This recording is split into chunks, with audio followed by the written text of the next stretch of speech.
Hello दोस्तों, स्वागत है आपका हमारे नए चैनल में। तो आज फिर से हम एक नई वीडियो लेके आए। तो प्लीज वीडियो को पूरा देखिए, अंत तक देखिए और लाइक करना ना भूले। तो चलिए वीडियो को शुरू करते हैं। आज का टॉपिक है हमारा, रोटी में ऐसा क्या लगाएं जिससे खाने के बाद हमारा शरीर हमेशा के लिए स्वस्थ रहे। तो आइए जानते हैं।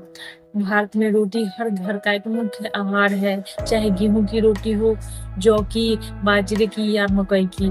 रोटी हमारे भोजन का अहम हिस्सा है। रोटी ऊर्जा देती है, शरीर को तृप्त करती है और पचने में भी हम आसान होती है। लेकिन अगर साधारण सी रोटी में कुछ खास चीजें लगाई जाए तो यह साधारण आहार से औषधि का काम कर सकती है। यह न सिर्फ स्वाद बढ़ाती है बल्कि शरीर को मजबूती, रोग प्रतिरोधक क्षमता और लंबे समय तक स्वास्थ्य प्रदान करती है। तो आइए जानते हैं कि रोटी पर कौन कौन सी चीजें लगाकर खाने से सेहत हमेशा अच्छी बनी रहती है। पहला है रोटी पे घी लगाकर खाने के फायदे। तो आइए जान लेते हैं। ये भारतीय रसोई का खजाना है।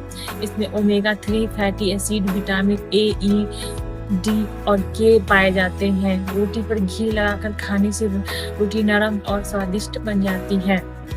इसके फायदे क्या है, आइए जानते हैं।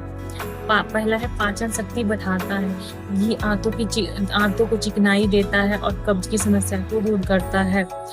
दूसरा है हड्डियों और जोड़ मजबूत करता है। घी में मौजूद फैटी एसिड हड्डियों को पोषण देते हैं। तीसरा है त्वचा और बालों के लिए यह लाभकारी होता है। नियमित घी खाने से त्वचा में निखार और बालों में मजबूती आती है। चौथा है ऊर्जा का स्रोत। छोटे बच्चों को, बुजुर्गों के लिए घी वाली रोटी तुरंत ऊर्जा देती है, इसलिए रोजाना 1-2 रोटी पर शुद्ध देसी घी लगाकर खाएं। दूसरा है रोटी पे शहद लगाकर खाने के फायदे। शहद प्राकृतिक अमृत माना जाता है। इसमें एंटीऑक्सीडेंट्स, मिनरल्स और एंजाइम पाए जाते हैं। दूसरा है शहद रोटी पर लगाकर खाने से मीठा स्वाद तो मिलता ही है, साथ ही सेहत भी सुधरती है। इसके फायदे क्या है, आइए जानते हैं। गले की खराश और खांसी में लाभकारी होता है। शहद गले को मुलायम करता है और बैक्टीरिया से लड़ता है।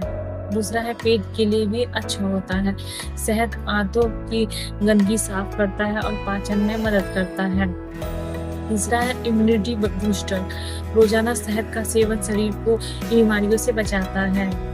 चौथा है वजन कंट्रोल। शुगर की जगह शहद का उपयोग करने से यह वजन बढ़ाता नहीं है, लेकिन ध्यान रखें शहद को भी कभी गर्म रोटी पर सीधे न लगाएं। रोटी हल्की ठंडी होने पर भी शहद लगाएं। तीसरा है रोटी पे चटनी या अचार लगाकर खाने के फायदे। हरी धनिया, पुदीना की चटनी यह पाचन तंत्र को मजबूत करती है और शरीर को ताजगी देती है। लहसुन की चटनी, इसमें एंटी बैक्टीरियल गुण होते हैं जो संक्रमण से बचाते हैं। इसके अलावा तीसरा है आंवले का अचार। आंवला विटामिन सी का भंडार है, यह इम्यूनिटी बढ़ाता है। हालांकि बाजार के ज्यादा तेल मसाले वाले अचार से बचें और घर का बना हुआ अचार का ही इस्तेमाल करें। चौथा है रोटी या दही या पनीर लगाकर खाने के फायदे।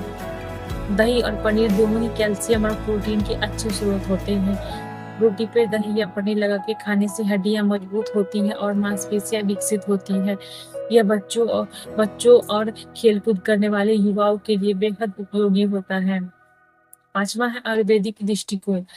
आयुर्वेद में कहा गया है कि रोटी को सिर्फ पेट भरने का साधन न माने बल्कि औषधि मानकर खाएं। रोटी पर घी व दोस्त को कम करता है। रोटी पे शहद कफ दोस्त को नियंत्रित करता है। रोटी पे अचार या चटनी पाचन को सुधारता है। छठा है कि इन्हें कितनी मात्रा में खाना चाहिए। बच्चों के लिए दिन में 1 से 2 रोटी पर घी लगाकर देना सबसे अच्छा है। बुजुर्गों के लिए हल्की पतली रोटी पर शहद या दही लगाकर खिलाना लाभकारी हो सकता है। तीसरा है डायबिटीज रोगी, घी सीमित मात्रा में ले और शहद डॉक्टर की सलाह पर ही ले। दिल के मरीज शुद्ध देसी घी बहुत कम मात्रा में ले। सातवां है रोटी पे लगाने योग्य चीजें और उनके सारांश। घी पाचन, ऊर्जा और हड्डियों के लिए मजबूती होती है। दूसरा है शहद, इम्यूनिटी, पाचन और गले की सुरक्षा करती है। तीसरा है चटनी या अचार, स्वाद, पाचन और इम्यूनिटी को बढ़ाती है। चौथा है दही, पनीर, कैल्शियम और प्रोटीन और हड्डियों की मजबूती देती है। साधारण रोटी को अगर हम पौष्टिक चीज़ों के साथ खाएं तो यह संपूर्ण भोजन बन जाता है। रोटी पर घी, शहद, दही, पनीर, घर पर बनी चटनी लगाकर खाने से शरीर को जरूरी पोषण मिलता है और रोग प्रतिरोधक क्षमता बढ़ती है और हम हमेशा स्वस्थ रहते हैं। याद रखें, छोटी सी बदलाव भी हमारी सेहत का बड़ा फायदा पहुंचा सकती है। इसलिए अगली बार जब भी आप रोटी खाएं तो उसमें यह चीज लगाना ना भूलें। अगर हमारा वीडियो आपको पसंद आया तो प्लीज़ वीडियो को लाइक करना। Thank you.